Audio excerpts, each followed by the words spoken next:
बोले श्री प्राणनाथ प्यारे की जय। श्री सतगुरु महाराज की जय। सतगुरु श्री रामचंद्र जी महाराज की जय। सर्व सुंदर साथ की जय। बंदो सतगुरु चरण को करो सुप्रेम प्रणाम। अशुभ हरण मंगल करण धन श्री देव चंद्र जी नाम। श्री प्राणनाथ निज मूलपति सिर मेहराज शुभ नाम। तेज कुंवर श्यामा युगल को पल पल करो प्रणाम। पिया जी को पल पल करो प्रणाम। श्री प्राणीनाथ तुम सत्य हो, तुमसे चलत जहाँ। मैं अधीन करने नहीं बाग्रह की लाज। बाग्रह की लाज। बोले श्री कान्नाथ प्यारे की जेठान के धनी की। क्या नाम है प्यारे सुनील साथी, आप सबके नीले चरण कमलों में कोटान कोट करूं। सुंदर साथ जी धामधनी की अपार मेहर है जो हम सतगुरु श्री रामचंद्र महाराज जी के वेदों को श्रवण कर रहे हैं। तो प्रसंग कहाँ का आ गया सुंदर साथ जी? जड़ोदे पांडे, है ना।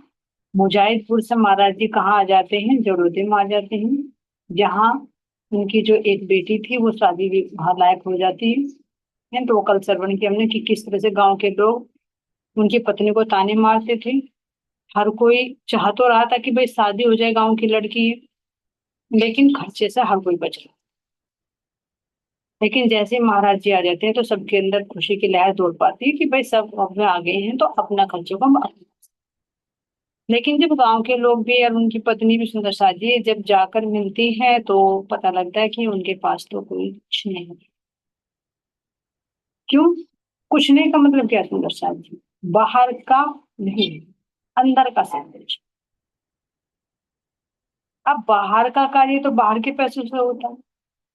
तो इसीलिए गांव वाले बार बार प्रेशर डालते हैं कि भैया बातों से बात काम नहीं चलेगा, यहाँ पर पैसे की जगह पैसे चाहिए, कैसे भी करे लेकिन लड़के की शादी होनी चाहिए। जैसे गुरु माता वहां पहुंचते हैं तो सतगुरु महाराज जी तो कह देते हैं भैया कि तू क्या पैसा पैसा चिल्ला रही, जाकर सतगुरु सतगुरु जा, है ना, वो अपना काम खुद करेंगे जो सब सृष्टि का सबका संचालन कर रही है। तो जिनका जिनकी बेटी है, जिनकी औलाद है, वो अपने आप। देखो सुंदर शाह जी, हाँ अपने आप नहीं ले रहे महाराज जी की मेरी है। अंदर में क्या है कि उसने दी है तो उसी की है, मेरी नहीं। तो जब उनको पता लगता है तो भरत सिंह उनसे पूछते हैं कि माई कुछ भेद दिया है उन्होंने? लेकिन वे क्या करती है, रोना शुरू कर देती है और कहती है कि उनके पास में कुछ नहीं है। केवल ज्ञान तो बहुत ले लो, लेकिन पैसा 12 कोस तक भी उनके पास एक फुट्टी कोड़ी है ना। केवल एक उनके पास एक लंगोटी है जो वे दे सकते हैं, बाकी वो हम नहीं दे सकते। ऐसे उन्होंने भी व्यंग किया। दिल से दुखी भी है, लेकिन बाहर की भी उनके ऊपर जिम्मेदारियां हैं, उधर से भी दुखी। फिर आखिर में भरत सिंह ही जाते हैं कि चलो भाई मैं ही जाकर बात करता हूँ। तो आधी रात्रि का समय होता है क्योंकि एकांत में बात करना चाहते हैं। जब एकांत में बात करते हैं तो महाराज जी के सामने रखते हैं कि आपने कहा भाई चिट्ठी भिजवा दें, है ना। तो अब शादी का तो कुछ ही दिन रह गए हैं, तो सामान वगैरह भी आना है, तो पैसे का कैसे किया? तो महाराज जी से जैसे ही सवाल पूछते हैं तो महाराज जी क्या होते हैं, कह रहे हैं कि वो अंदर अंतर ध्यान मतलब अंदर की ध्यान अवस्था में पहुंच जाते हैं। तो भरत सिंह सोचते हैं कि जैसे यहाँ पर महाराज जी नाव कहीं पहुंच गए, तो इंतजार में बैठे रहते हैं कि कब उनकी आंखें खुले और मैं उनसे फिर दोबारा पूछूं। लेकिन जैसे ही महाराज जी आंखें खोलते हैं तो भरत सिंह फिर दोबारा उनकी तरफ को देखने लगता है, फिर दोबारा प्रश्न पूछता है कि महाराज जी बताइए कैसे किया जाए पैसों को।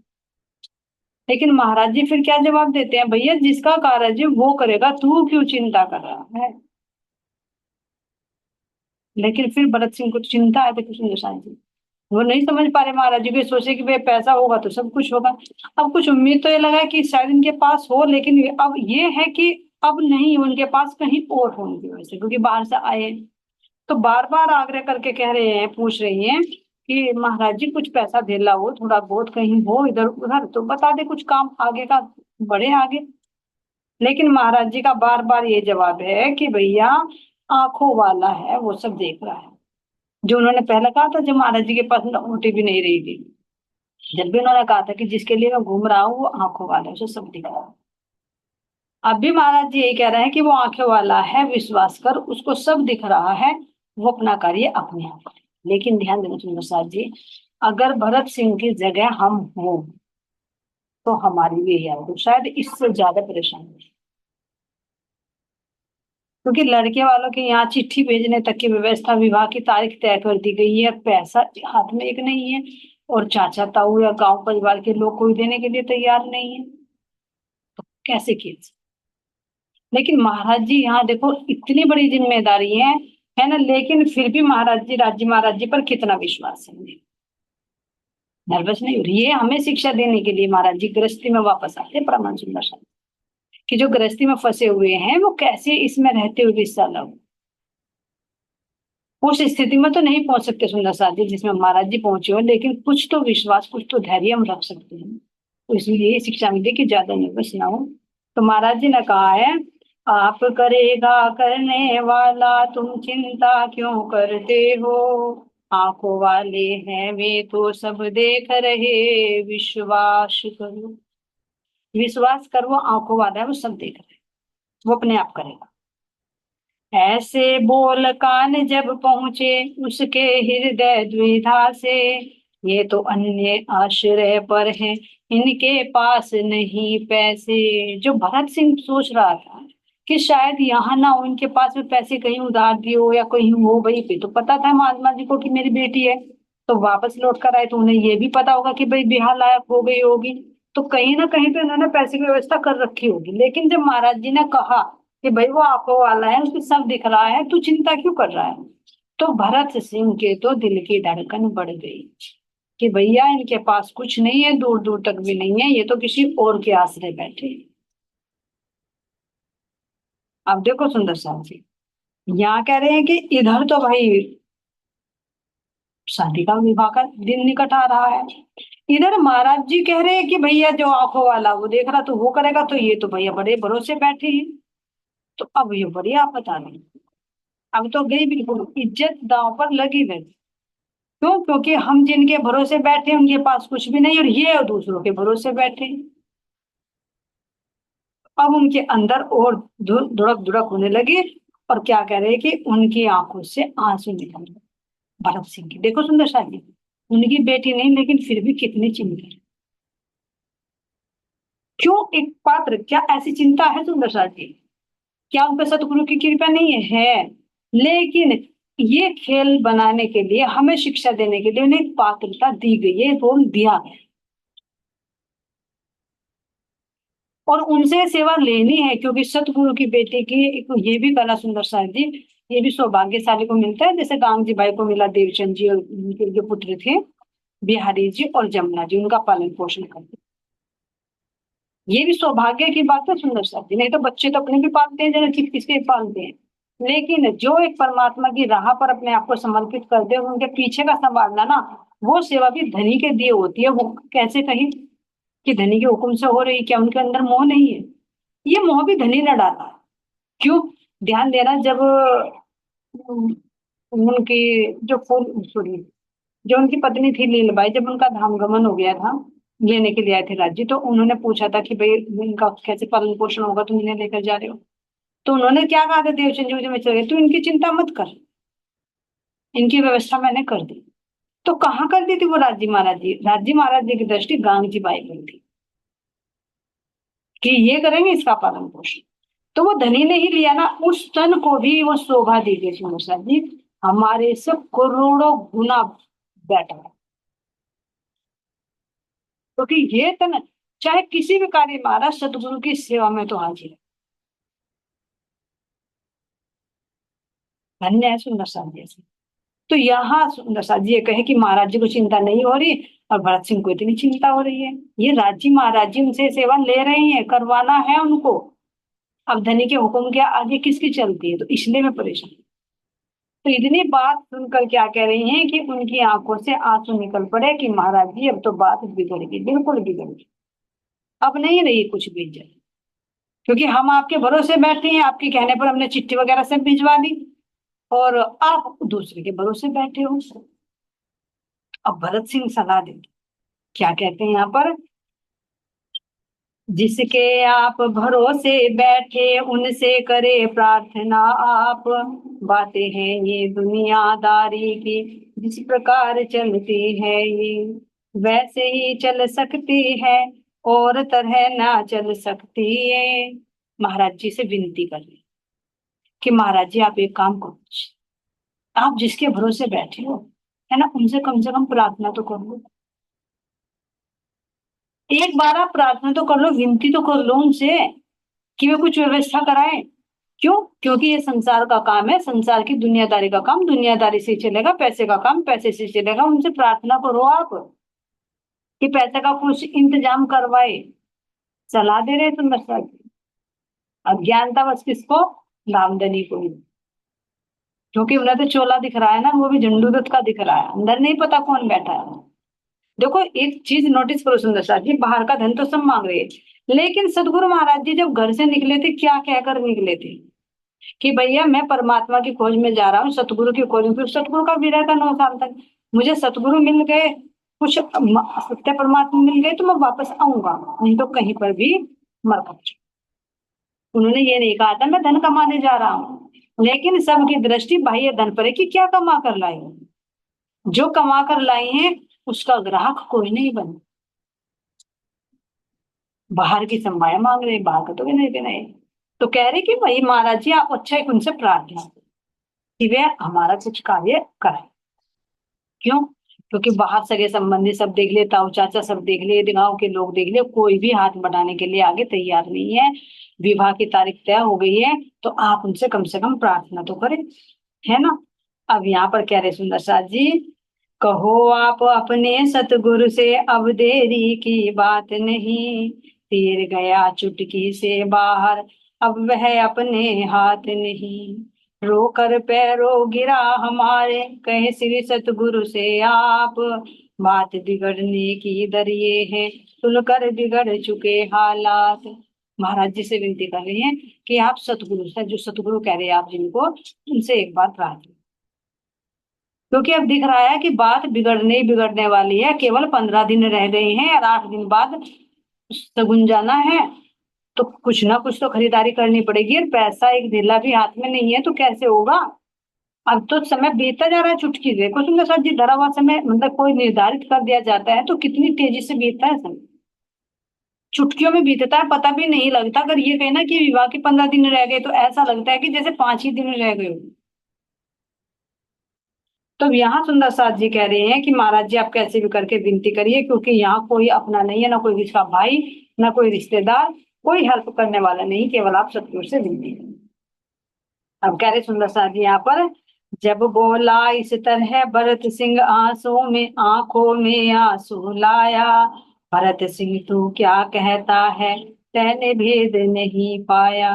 महाराज जी बोले, बता रहे हैं कि जब भरत सिंह ने बात कही ना कि सारे कुनबे वाले देख लिए, सारे परिवार वाले देख लिए, कोई एक कहते 1 टका भी देने वाला नहीं है, पैसा भी देने वाला नहीं, देख लिया हमने सब पीछे हटा रहे पैर इतने से, आपके कहने से हमने पत्र भेज दिया है, लेकिन अब कोई सहारा देने वाला नहीं, केवल एक ही सहारा है सतगुरु का। तो ऐसे कहते कहते आंखों में आंसू आ गए।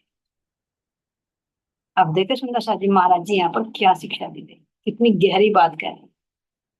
क्या कह रहे हैं कि भरत सिंह तूने भेद नहीं, यानी तू समझ नहीं पा रहा है कि मुझे क्या करना है क्या नहीं। तू तो कह रहा प्रार्थना कर ले, लेकिन क्या उसे क्या प्रार्थना करे जिसकी आंखें खुली हुई है, जो सब देख रहा है। भाई जिसको ना सुनता हो ना दिखता हो तो उसको तो कहे भी, जिसकी आंखें हमेशा खुली हुई है वो सब देख रहा है, और फिर भी तो कह रहा है कि उनसे विनती कर। अब यहाँ कह रही है तेरा मतलब है मैं उनसे गरज बताऊंगा अपनी, मेरे पे यह संकट है अब, रुपया दे दो सतगुरु जी। तू मुझे फोर्स कर रहा है कि मेरी गरज है, मैं सतगुरु से कहूँ सतगुरु मेरी गरज है, मेरी बेटी की शादी है, मुझे पैसा दे दो, मुझे ब्याह करना है। ये कहना चाह रहा है ना तू, क्योंकि ये तो कह रहा है ना कि सतगुरु से कह दो भैया, मैं तो पैसे, पैसे के लिए तो भरत सिंह बैठे हैं ना। तो कह रहे अब भाई सतगुरु से कहो हमें पैसा दे दे। महाराज जी कह रहे तू कह रहा है कि मैं ऐसे कहूं, है ना, कभी ना निकलेगा मुंह से मेरा नहीं कहीं संबंध, बात नहीं की काम उन्हीं का वही करेंगे आप प्रबंध। कभी नहीं निकला मुंह से, जब कभी महाराज जी ने अपने लिए तक नहीं मांगा। सुंदर सा ध्यान देना, जो संसार की हम मांग करते रहते हैं, सब कुछ होते होते भी हम कितनी डिमांड रखते हैं महाराज जी के साथ, सतगुरु के साथ। लेकिन महाराज जी कैसी कैसी परिस्थितियों गुजरे तो बीतक सुनकर आए ना। खाने के लिए भी 5-5 दिन का और 8-8 दिन का, कैसे बचपन में भी कैसे बीता उनका। कभी दुनिया वालों से नहीं मांगे, जब यात्रा के लिए निकले तो उन्होंने कभी परमात्मा से भी नहीं मांगे। यहाँ तक कि तन पे वस्त्र तक नहीं रहा फिर भी मांग नहीं की।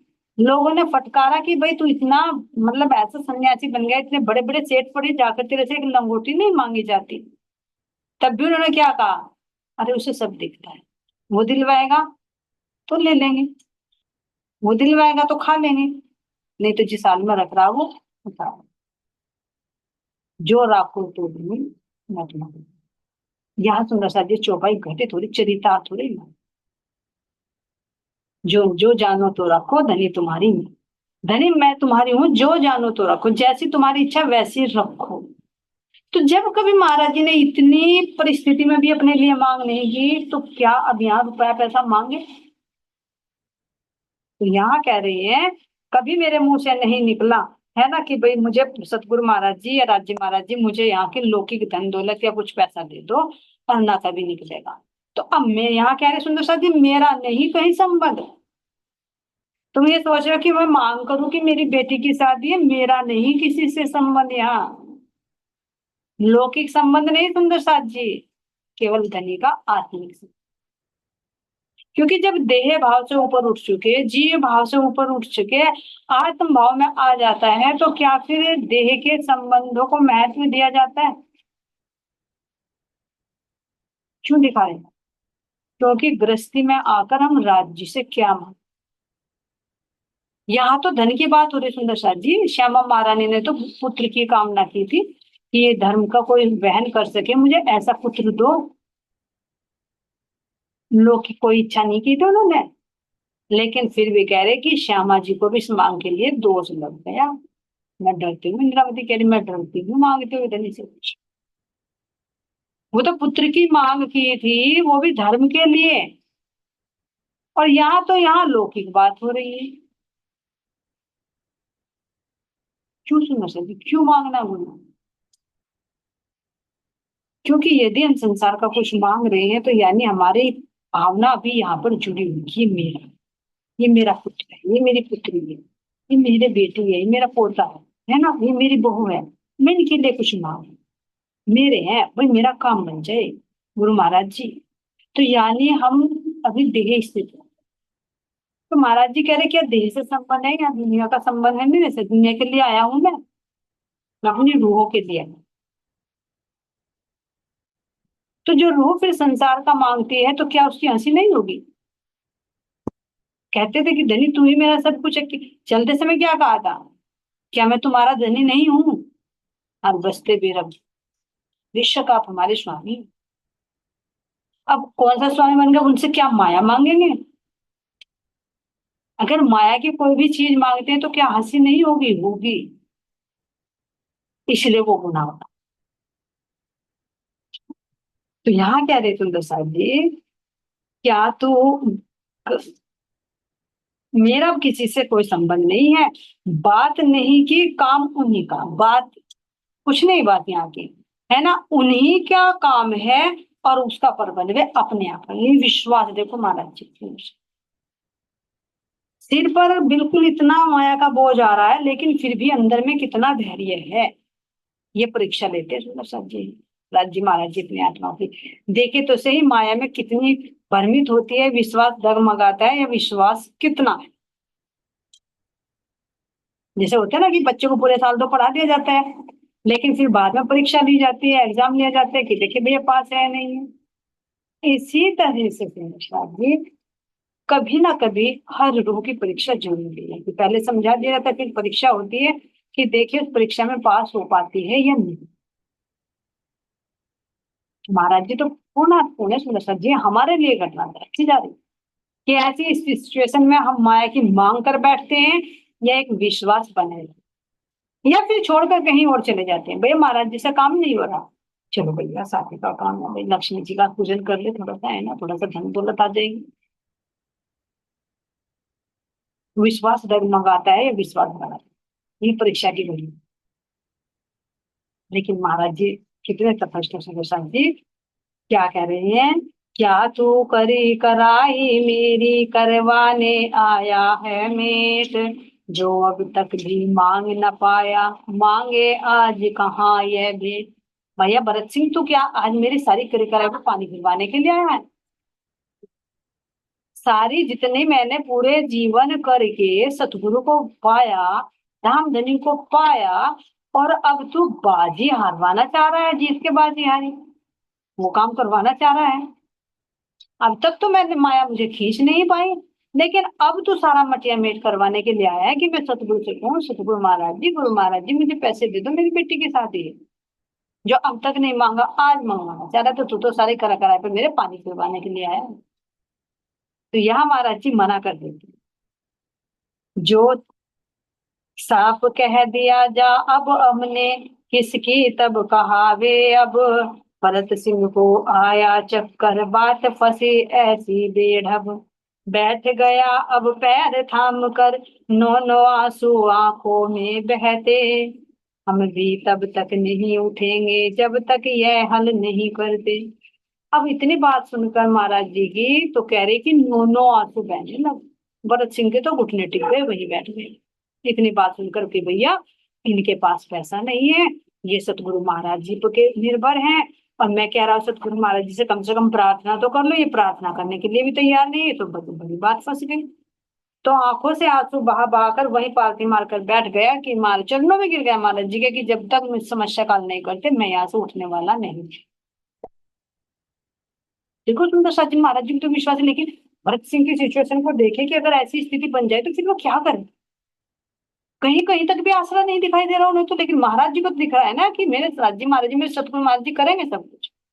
लेकिन भरत सिंह को तो विश्वास महाराज जी पर, महाराज जी कह रहे कि मेरा तो मेरे पे है, मेरे सतगुरु महाराज जी करेंगे, कहा सतगुरु से विनती करो, तो मैं विनती भी नहीं करता। क्या तू मटिया मेट करवाने के लिए आया, मैं नहीं मांगूंगा, चलिए यहाँ से जा।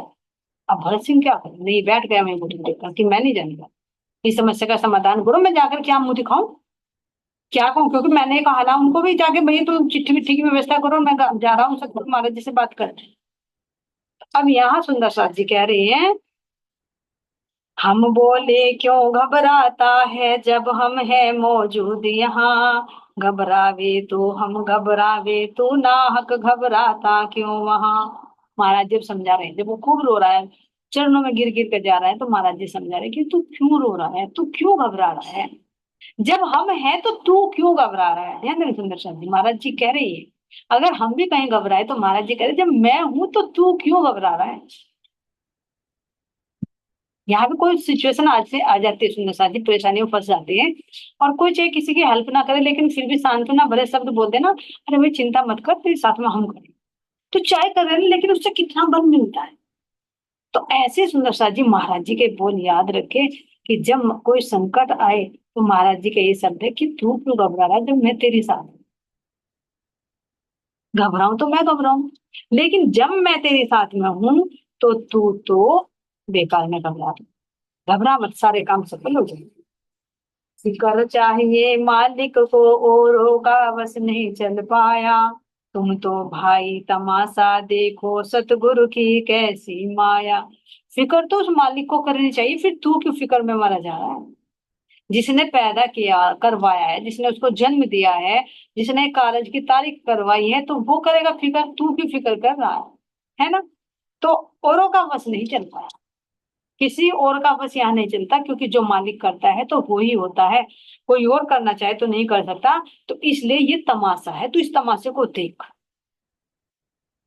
तमाशा सुंदर सा है, खेल है यो कि खेल में खेल, सब उसी के हुक्म से तो रहा, खेल में खेल। किसका क्या होना है, कब होना है, नहीं होना है, सब तमाशा है। तो महाराज जी कह रहे तू तमाशा देख, क्योंकि दृष्टा भाव से है। तू घबरा मत, तू तमाशा देख, सतगुरु की कैसी माया है। अब यहाँ देखो सुंदर सा है। सुनता और समझता कैसे कि उसकी उसकी आत्म को चढ़ी जा रही थी सर्दी सी, उसने पुनः कहा हमको। जब घबराहट होती है ना सुंदर सा जी, तब सांत्वना भरे शब्द कार्य नहीं करते। तो यहाँ भरत सिंह को महाराज जी समझा रहे, लेकिन कह रहे कि उसको तो, वो तो जब सुनता, जब उसको कुछ होश होती, उसे तो सर्दी चढ़ी जा रही थी, यानी घबराहट हो रही थी कि भैया पैसे नहीं है इनके, तो दूर दूर तक पैसे नहीं है, सतगुरु से आस लगाए बैठे हैं, सतगुरु से कह भी नहीं रहे, कैसे काम चलेगा, कैसे लोगों को मुंह दिखाऊंगा। तो उसको तो सर्दी सी चढ़ी जा रही थी, तो वो शब्द कहाँ अंदर जाते, नहीं प्रवेश कर रहे थे सब। तो यहाँ कह रहे महाराज जी, अब दोबारा से फिर विनती करते, एक बात स्वीकारो कृपया, उन्हें एक चिट्ठी लिख दो। अच्छा एक बात करो, आप अगर प्रार्थना नहीं करते ना गुरु महाराज जी से, तो एक चिट्ठी लिख। अब सुंदर साथ जी, अब उसकी हालत को देखकर महाराज जी ने थोड़ा सा सोचा, और फिर क्या कहा, भैया देख चिट्ठी तो मैं नहीं लिखी। अब भरत सिंह की लक्ष्मी रवा को, भैया तो काम होगा कैसे, नो तो बताओ महाराज जी, आपके पास नहीं है, गुरु महाराज जी से विनती नहीं कर रहे हो, पत्र कह रहा हूँ पत्र नहीं लिख रहे हो, कहाँ से आसमान में से टपकेंगे पैसे, कैसे काम करें, कुछ तो करना होगा। फिर सोच समझ कर कहा महाराज जी ने कि अच्छा एक काम, उन्होंने कहा कि ठीक ठीक, आप नहीं लिखते तो मैं लिख देती, लेकिन हस्ताक्षर कर देना आप। देखो महाराज जी से कितनी इस सुंदर साथ जी माया, देखो कैसे प्रेस डालती। एक तरफ भरत सिंह को क्या है, एक माया के रूप में खड़ा किया। माया के जो संसारिक हमारे सगे संबंधी होते हैं, वे किस तरह से हमें फोड़ डालते हैं। मान लो घर में कोई भी सिचुएशन हो जाए, कोई बीमारी आ जाए, कुछ भी आ जाए, तो हर कोई आकर अपनी एडवाइस देता है। अरे तेरे बच्चे का ऐसा हो रहा, ऐसे ना वहां चले जा, साईं बाबा के सारे कार्य सफल हो जाए। अच्छा तेरे घर में हो रहा है, तू कभी देवता नहीं पूछती ना, इसलिए तेरे घर में हो रहा है। देवता पूछ दे, पंडितों से पूछ ले। तो कितना फोर्स डालते हैं सुंदर सा जी, ये तो एक दो उदाहरण नहीं, लेकिन बहुत तरह की डिमांड्स आती है। तो इसी तरह से यहाँ पर क्यों, क्योंकि हमारे ईमान की यहाँ पर परीक्षा हो। लेकिन विश्वास रखे, महाराज जी कह रहे हैं वो आंखों वाला, उसको सब दिखे, शायद वो हमारी परीक्षा लेगा। और सुंदर सा जी सतगुरु महाराज जी के चरणों में हम सबकी यही अर्जी है कि सतगुरु महाराज जी हमें भी ऐसी सिचुएशन में इस विश्वास पर खड़े रहने का बल दो। क्योंकि हमारे अंदर वो तपस्या, हमारे अंदर वो बल, हमारे अंदर वो विश्वास नहीं है। अगर आपकी दृष्टि, आपकी कृपया है, तो वास्तव में इस सिचुएशन में हम खड़े रह सकते हैं। अन्यथा तो यहाँ सुंदर साथ जी कह रही है कि उन्होंने कहा कि ठीक है, तो आप चिट्ठी नहीं लिखते तो मैं चिट्ठी लिख दूंगा, और आप उस पर हस्ताक्षर। देखा भैया भरत सिंह की हालत की बहुत परेशान हो रहा है, अभी कहा ना कि घुटने टेक कर चरण पकड़ कर बैठा, नो नो आंसू बहा रहा है, सर्दी चढ़ी जा रही है, उसको चिंता हो रही है। तो महाराज जी ने कहा चल ठीक है लिख दे, लेकिन ये साइन में कर दूंगा, हस्ताक्षर करूंगा, बाकी जो कुछ लिखना है वो मेरे से मत पूछ, मुझे नहीं पता क्या लिखना, तो अपने आप लिख। तो भरत सिंह ने बहुत संवर संवर कर चिट्ठी लिखी सुंदर साहब जी, क्यों, क्योंकि ये पता था कि ये सतगुरु महाराज जी पर चिट्ठी जा रही है। तो बहुत संवर संवर कर शब्द लिखे, सारे लिखे, और साथ में आमंत्रण भी दिया कि आपको आना है, और आप जिस दिन आओगे, जिस दिन आप आओगे आप हमें बता देना कि हम तांगा भिजवा देंगे। देखो सुंदर साथ जी महाराज जी के शब्दों में, आमंत्रित भी किया ब्याह पर सहित साथ जी के आवे, और तारीख बता दो तांगा कब स्टेशन भिजवाए। साथ में सारे खर्चे की वो भी लिखी, भैया क्या क्या चाहिए, कितना पैसा चाहिए, सारी लिस्ट बनाकर दे दी। और बनाकर देने के बाद में ये भी आमंत्रण दिया कि आप शादी में सादर आमंत्रित हो, और आपको सुंदर साथ सहित आना है गुरु महाराज, और आप हमें तारीख बता दे ताकि हम स्टेशन पर तांगा भिजवा दें, जिसमें आप परेशान ना हो, बैठकर आ सके। अब ये सुंदर साथ जी कह रही हैं, सब अपनी बुद्धि की रूह से बड़े संवर करके लिखा, और रात्रि में पहुंचा लेकर के मेरे आगे जा रखा। एकांत में जाते थे मिलने को, क्यों प्राइवेट बात थी ना, सबके सामने अच्छा नहीं लगता। तो लिख लाख कर घर पर अच्छी तरह से समर समर कर शब्द लिखे, क्या क्या होना क्या क्या नहीं, है ना, आदर सूचक शब्दों से, और जाकर महाराज जी के सामने। अब महाराज जी से विनती की, कहा कि मांगे कलम दस्तखत के लिए, मैंने तो झट पकड़ा दी, अपना नाम डाल कर नीचे फिर वापस उसको दे दी। तो जब चिट्ठी लिख दी तो महाराज जी ने वो कहा कि भैया चलो चिट्ठी तो लिख दी मैंने, देख लीजिए। अब महाराज जी ने कहा मुझे नहीं देखना, जो तूने लिखा ठीक लिख दिया, मुझे कुछ नहीं है, मुझे तो केवल साइन करने हैं, पेंसिल दे और साइन कर। तो भरत सिंह ने तुरंत दे देखी, चलो भाई, और नहीं माने, कम से कम साइन के लिए तो मांगे, माने तो सही। तो तुरंत उन्होंने लिख कर दे दिया, पेंसिल दी, महाराज जी ने साइन कर दिए और वापस पेन को दे दिया। अब जैसे वहां पर रखे साइन कर दिए, तो भरत सिंह को आदेश दिया कि जाओ एक बाल्टी पानी ले। तो वो गई पानी लेकर आए। शादी की बात है सुंदर शादी, कहाँ की बात है, जूड़ मंदिर की बात है। वो गए बाल्टी में पानी लेकर आए। अब उन्होंने कहा महाराज ने कि चिट्ठी डाक में डाल दो। अब भरत सिंह देखे इधर उधर, क्योंकि जब पानी लेकर आए तो उन्होंने सोचा भाई पानी की जरूरत होगी इसलिए मंगा लिया। तो महाराज जी ने कहा कि चिट्ठी को इसमें डाक में डाल दे। अब वो डाक में डालने के लिए वो देख रहा चारों तरफ, कहाँ डाक बता रहे हैं, कि वे होते हैं ना जैसे पोस्ट बने रहते हैं, लाल लाल से डिब्बे जिनमें डाल देते हैं गाँव वगैरह में, फिर बड़े ऑफिस में चले जाते हैं, पोस्ट ऑफिस में। तो उन्होंने देख रहे कि भाई यहाँ पर, यहाँ तो कहीं है ही नहीं, कहाँ कह रहे डाक में। अब देखा चारों तरफ को, तो महाराज जी ने इशारा किया कि इसमें डाल बाल्टी में, यो डाक है। अब भरत सिंह की तो हवा हुई, भैया करे कराए पे फिर सारा पानी फिरने वाला है। इतने सवर सवर को तो एक एक बात लिखी मैंने पत्र में, और बड़ी मुश्किल से तो साइन करवाए, और अब ये बाल्टी इसमें डलवा रहे हैं, हिचकिचाए। लेकिन महाराज जी कह रहे मैंने थोड़ी सी आंख दिखाई, और आंख दिखाकर फिर इशारा करा डाल दी। बड़ी मुश्किल से भरत सिंह ने वो चिट्ठी पानी में डाली, और डाल भी दी तो इस तरह से डाल दी ताकि वो भिगे ना।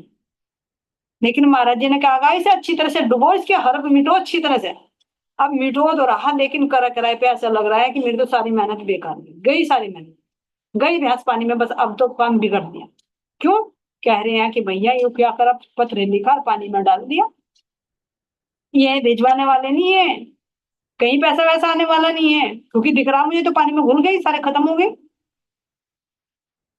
अब सुंदर साथ जी, भरत सिंह तो चल दिया यहाँ से नीचा मुंह करके, मन दुखी मन से, और कहते रह रहे वाह चिट्ठी और वाह डाक, करे कराए पर सारे पानी फिर गए। अब बताऊं तो मैं बताऊं किसे, हिचकिचा रहे कि अगर मैंने किसी को बताया तो भैया कुछ तो हंसी हो ही रही है कि भैया इस लंगोटी धारी पे तो कोई पैसा नहीं है, और कुछ और हंसी होगी अगर मैंने बता दिया कि हाँ सतगुरु महाराज जी ने चिट्ठी लिखवाई, डाक में डलवाई, तो और खींची जाए। तो इसलिए भरत सिंह चुपचाप अपने दिल में लिए घर चला गया, किसी के सामने जिक्र नहीं। लेकिन महाराज जी ने कहा कि तू जब पहले ही कह देता कि जब तू जब घर जा अपने, चिट्ठी डाक में डल गई और परसों तक तुझे वो मिल जाएगा। लेकिन भरत सिंह को नहीं विश्वास, उनकी लीला को मैं नहीं समझ पाई थी, वो तो यही सोच रहा है कि पानी में घुल गई बस खत्म कहानी, ये तो मुझे बेकार है और कुछ नहीं। चिट्ठी तो लिख दी इन्होंने, साइन तो कर दिया, लेकिन इन्हें जब पहले ही कहते कि मैं सतगुरु से नहीं मांगूंगा, तो भले ही चिट्ठी देने वाले थे तो इसलिए इन्होंने तो पानी में धुलवा के मुझे टाल मटोल कर दिया। लेकिन महाराज जी ने कहा कि तू जा घर, परसों तक तुझे इसका पत्र का जवाब है। लेकिन उसको विश्वास नहीं था। लेकिन जैसे ही तीसरा दिन होता सुंदर शाह जी, दो पैसे में डाकिया आते, और डाकिया आता है तो कहते हैं कहाँ पर, क्या कहा उन्होंने, दोपहरी को एक डाकिया सरकारी चिट्ठी लाया, महाराज जी कहाँ मिलेंगे हम तक उसको भिजवाया। एक चिट्ठी और एक मनी ऑर्डर, 16 रुपए का उसने, हाथ हमारे में पकड़ाया, लिए अदब से वे हमने। तो दोपहर के समय गांव में डाकिया है, वो पूछ रहा है कि भाई महाराज जी कहाँ मिले। गांव में जब उन्होंने पूछा तो बता दे कि महाराज जी वहां मिलेंगे, तो वहां लेकर गए। तो एक चिट्ठी और एक मनी, यानी कुछ पैसे का मनी ऑर्डर था, और एक चिट्ठी थी साथ में, है ना, और लाकर महाराज जी के हाथ में पकड़ा, महाराज जी को। तो महाराज जी कह रहे कि हमने उसको बड़े ही अदब से दिया, बड़े सम्मान से दिया। क्यों लिया सम्मान से, ये कहा अब फिर तुरंत जैसे महाराज जी ने पकड़ लिया, चिट्ठी खोलकर नहीं देखी उसमें क्या लिखा, नब चिट्ठी भरत सिंह ने लिखी थी ना, तो महाराज जी ने जब पढ़ी थी, और अब उसका पत्र मिला है ना, अब पढ़ी। क्यों सुंदर सा जी है, पढ़ने की जरूरत ही क्या है, उनको सब कुछ पता है। तो तुरंत भरत सिंह को बुलवाया कि भाई बुलवाओ, और बुलवा कर उसको चिट्ठी दी कि ले भाई तेरी चिट्ठी का ये जवाब। क्या लिखा था तुमने उसमें, उसका जवाब होगा, मुझे नहीं पता क्या तुमने लिखा था, क्या इसमें जवाब है, ये ले। तो भरत सिंह के हाथ में दिए सुंदरसा जी, और देकर जब कह रहे कि जब उनको लगा चिट्ठी उनके हाथ में आई, उन्होंने पढ़ी तो देखा उसमें तो सारी जो की तो बातें लिखी हुई थी जो उन्होंने पत्र में देखी थी। अब उन्हें पता था कि महाराज जी ने नहीं पढ़ा, क्योंकि साइन साइन किए तो उन्होंने पढ़ा नहीं था। इसी तरह से अभी भी चिट्ठी की मोहर बंद थी, सील बंद थी। भरत सिंह को पता लग गया कि महाराज जी ने नहीं पढ़ी, लेकिन हूबहू उनके हर एक के जवाब, क्योंकि उन्होंने लिखा था कि भाई आप सुंदर साथ सहित आना, और आप में से मैं बता देना कि किस टाइम आओगे, हम तांगा भिजवा देंगे स्टेशन पर। तो उसमें लिखा हुआ था कि हम नहीं आ पाए जवाब में, और भी जो बातें लिखी थी। और साथ में उन्होंने सुंदर साथ जी यहाँ पर 16 रुपए भी लिखे, जो मनी ऑर्डर के लिए, तो वो भी उनको थमाए महाराज जी ने, भरत सिंह के हाथ में दिए। और हाथ में देकर क्या कहा कि इन्हें मात्र 16 रुपए मत समझना, ये 16 कलाएं हैं जो इनका ही है, मनी ऑर्डर है सुंदर साथ जी, है ना। तो अब जब उन्होंने चिट्ठी पढ़ी तो कह रहे सुंदर साथ जी, उनको विश्वास आ गया कि वास्तव में भैया पत्र कैसे पहुंचा, कैसे उसका जवाब आया, क्योंकि हर एक बात अंतर आत्मा से गवाही दे दी। तो समझ गए कि वास्तव में सतगुरु की लीला अद्भुत है। तो यहाँ सुंदर साथ जी कह रहे हैं, फिर रुपए हाथों में देकर बोले 16 कला है ये, इन्हें रुपए नहीं समझना गुरुगण शादी में आए। गुरुगण यानी जितने भी हैं सब वे शादी में आए हैं। इन 16 रुपयों को रुपए मत समझना, ये 16 कलाएं हैं जो विष्णु भगवान की 16 कलाएं हैं सुंदर सा। अभी लक्ष्मी चंद आएंगे ना देखा, तो लक्ष्मी जी आ रही, पहले अपनी कलाएं भेज रही है। कारज पूर्ण करेंगे ये ही निसंकोच करो अब काम, 16 कला उतर आई घर निपटा समझो काम तमाम। अब तो घर पर 16 कलाएं आ गई है, सारा काम निपट जाएगा, तू चिंता मत कर, आराम से। अब कैसे सुंदर शादी विवाह का कार्य होता है ये श्रवण करेंगे हम अगली मीटिंग में। अब के लिए इतना ही। बोले श्री प्राणनाथ प्यारे की जय, श्री सतगुरु महाराज की जय, सतगुरु श्री रामवतन जी महाराज की जय। प्रणाम। सभी सुंदर साथ के चरणों में कोटि कोटि जय।